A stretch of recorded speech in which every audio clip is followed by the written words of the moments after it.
Hello! కానమోకు కథావచనం, మోహనవచనం పరిజ్ఞాన హితబాండం, నిత్య చదువరి శ్రోతలకు ఆహ్వానం నమస్కారం. చదవదగునెవరు రాసిన తదుపరి చదివిన వెంటనే మరువక పలువురికి వినిపింపబూనిన అది ఏ పరిజ్ఞాన హితబాండమౌపో మహిళ మోహనవచనమై విరాజిల్లు. పరిజ్ఞాన హితబాండం లక్ష్యం ప్రతివారీ సమాచార హక్కు. ఆస్ఫూర్తితోనే ఇప్పుడు బ్లో అవుట్ అనేటువంటి అంశాన్ని ఆచార్య నందిపాటి సుబ్బారావు గారు అందజేయగా, ఆ విపత్తు గురించిన అంశాన్ని ఇప్పుడు మన కానమోకు కథ వచ్చిన శ్రోతలకు అవగాహన నిమిత్తం ఈ అంశాన్ని బ్లో అవుట్ అనేదాన్ని వినిపిస్తున్నాను, వినండి. బ్లో అవుట్ పర్యావరణానికి పెద్ద ప్రమాదం. చమురు, సహజ వాయువులు ఆధునిక సమాజానికి అత్యవసర ఇంధన వనరులు. అయితే వీటి అన్వేషణ, ఉత్పత్తి సమయంలో సంభవిస్తున్న బ్లోఅవుట్లు భయానకంగా ఉంటున్నాయి. భూగర్భంలోని అధిక పీడనం కారణంగా చమురు లేదా గ్యాస్ బావి గుండా పైకి ఎగదన్నడం వల్ల ఇవి చోటు చేసుకుంటున్నాయి. తాజాగా ఆంధ్రప్రదేశ్లోని డాక్టర్ బిఆర్ అంబేద్కర్ కోనసీమ జిల్లా ఇరుసుమండ, అక్కడ ఓఎన్జీసీ బావిలో బ్లోఅవుట్ సంభవించడంతో పెద్ద ఎత్తున మంటలు చెలరేగాయి. భూమి లోతుల్లోని చమురు, వాయు నిల్వలు రాళ్ల మధ్య అత్యధిక పీడనంతో కలిసి ఉంటాయి. తవ్వకాల సమయంలో ఈ పీడనాన్ని సమతుల్యం చేయటానికి డ్రిల్లింగ్ మడ్ అనే ప్రత్యేక ద్రవాన్ని చమురు లేదా గ్యాస్ బావిలోకి పంపుతారు. తద్వారా ఏర్పడే హైడ్రోస్టాటిక్ పీడనం భూగర్భ పీడనంతో సమానంగా లేదంటే అంతకంటే ఎక్కువగా ఉండాలి. అలా లేనప్పుడు చమురు, వాయువు అకస్మాత్తుగా బావిలోంచి ఎగదన్నుకొని వచ్చేస్తుంది. దీన్నే కిక్ అంటారు. వెంటనే నియంత్రించకపోతే అది పెను ప్రమాదకరమవుతుంది. ప్రజల ప్రాణాలకు, వ్యవసాయానికి, నీటి వనరులకు, చుట్టుపక్కల పర్యావరణానికి తీవ్ర ముప్పు వాటిల్లజేసే ఈ పరిస్థితిని నివారించడానికి బ్లోఅవుట్ ప్రివెంటర్ పరికరాలు కీలకమవుతాయి. అయితే వీటిని సరిగ్గా నిర్వహించకపోయినా, సిబ్బందికి సరైన శిక్షణ లేకపోయినా ఈ పరికరాలు విఫలమై ప్రమాదం మరింత ఎక్కువ కాగలుగుతుంది. మంటలు ఎలా చెలరేగుతాయంటే, బ్లోఅవుట్ సమయంలో భూమి లోతుల్లోంచి చమురు, సహజ వాయువు నియంత్రణ లేకుండా వేగంగా బయటకు వస్తూనే ఉంటుంది. ఈ వాయువు ఉపరితల గాలిలోని ఆక్సిజన్తో కలిసినప్పుడు తక్షణం మండే స్వభావం ఏర్పడుతుంది. సరిగ్గా అదే సమయంలో అక్కడ ఏపాటి చిన్న నిప్పురవ్వ వచ్చిపడినా క్షణాల్లో మంటలు ఎగిసిపడతాయి. చమురు, వాయు బావి దగ్గర ఎలక్ట్రిక్ స్విచ్, ఇంజన్లు, జనరేటర్లు వంటి వాటిని ఆన్ చేస్తారు కాబట్టి అగ్గి రాజుకోవటానికి ఆస్కారం ఉంటుంది. ఇంజన్ వేడి వల్ల మంటలు రేగుతాయి. దేశంలో బ్లోఅవుట్ ప్రమాదాలు కొత్తవేమీ కావు.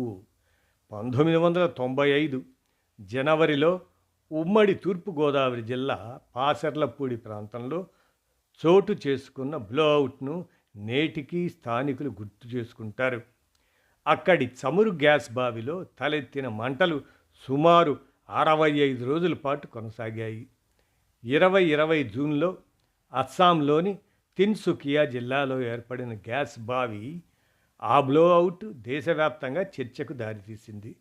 దిబ్రూ సైఖోవా జాతీయ ఉద్యానవనానికి సమీపంలోనే ఈ ఘటన చోటు చేసుకోవటం, మంటలు ఆర్పడానికి 173 రోజులు పట్టడంతో పర్యావరణానికి తీవ్ర నష్టం వాటిల్లింది.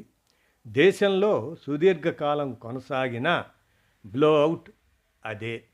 ఇప్పుడు ఆంధ్రప్రదేశ్లోని కోనసీమలో సంభవించిన బ్లోఅవుట్ ఇలాంటి పాత గాయాలను మళ్ళీ గుర్తుకు తెస్తుంది. అక్కడ ఒక పాత చమురు బావిలో నిక్షేపాలను వెలికి తీయడానికి పరీక్షలు జరుపుతున్న సమయంలో భూమి లోతుల్లోని వాయుపీడనం అకస్మాత్తుగా అదుపు తప్పింది. గ్యాస్ ఒక్కసారిగా బయటికి రావడంతో మంటలు చెలరేగాయి. చుట్టుపక్కల 1/2 కిలోమీటర్ వరకు 50 డిగ్రీల ఉష్ణోగ్రతలు వ్యాపించాయి. డెల్టా ప్రాంతంలో పాత బావుల నిర్వహణ ఎంత ప్రమాదకరమో ఈ ఘటన మరోసారి హెచ్చరించింది. అంతర్జాతీయంగానూ ఇలాంటి ప్రమాదాలు ఎన్నో చోటు చేసుకున్నాయి.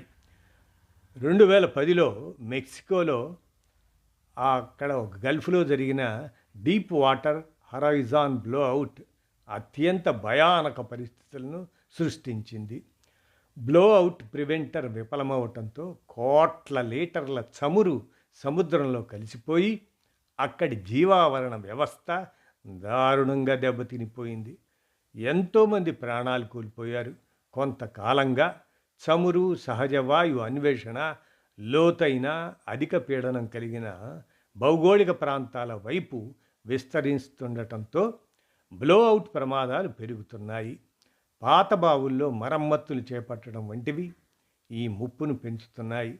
మరి వీటిని సమర్థంగా నివారించాలంటే బ్లోఅవుట్లను సమర్థంగా నివారించాలంటే భూగర్భంలోని పీడనాన్ని ముందుగానే ఖచ్చితంగా అంచనా వేయాలి. తవ్వకాల సమయంలో డ్రిల్లింగ్ మడ్ దాని బరువు, రసాయన కూర్పు సరిగ్గా ఉండేలా చూడటంతో పాటు ఆర్టిఫిషియల్ ఇంటెలిజెన్స్ ఆధారిత రియల్ టైం పర్యవేక్షణ చేపట్టాలి. అంతర్జాతీయ స్థాయి ప్రమాణాలు ఉండే బ్లోఅవుట్ నివారణ పరికరాలను సమకూర్చుకోవటం కీలకం. మరోవైపు విపత్తు స్పందనా దళాన్ని నిత్యం అప్రమత్తంగా ఉంచుతూ ప్రమాదాలు సంభవించినప్పుడు సమర్థంగా ఎదుర్కొనేలా పటిష్ట ప్రణాళికలను రూపొందించుకోవాలి. చమురు, గ్యాసు ఆ బావులకు పరిసరాల్లో ఉండే ప్రజలకు బ్లోఅవుట్లపై అవగాహన కలిగించడం ద్వారా ప్రాణ, పర్యావరణ ఆ నష్టాలను గణనీయంగా తగ్గించుకోవచ్చు. ఇంధన పరికరాలు మరి వాటిని మనం ఎట్లా ఏమిటి అనేటువంటి ఇది కూడా వాటికి సంబంధించిన అవసరాల కంటే ప్రజల భద్రత, పర్యావరణ పరిరక్షణ ముఖ్యమని ఆయా సంస్థలు, ప్రభుత్వాలు గ్రహించి బ్లోఅవుట్ వంటి ప్రమాదాలను సమర్థంగా నివారించడంపై దృష్టి పెట్టాలి అంటూ ఆచార్య నందిపాటి సుబ్బారావు గారు వీరు భూ విజ్ఞాన శాస్త్రవేత్తగా అందించిన ఈ అంశాన్ని మన కానమోకు కథ వచ్చిన శ్రోతలకు మీ కానమోకు స్వరంలో అవగాహన నిమిత్తం ఈ అంశాన్ని వినిపించాను. విన్నారుగా, ధన్యవాదాలు.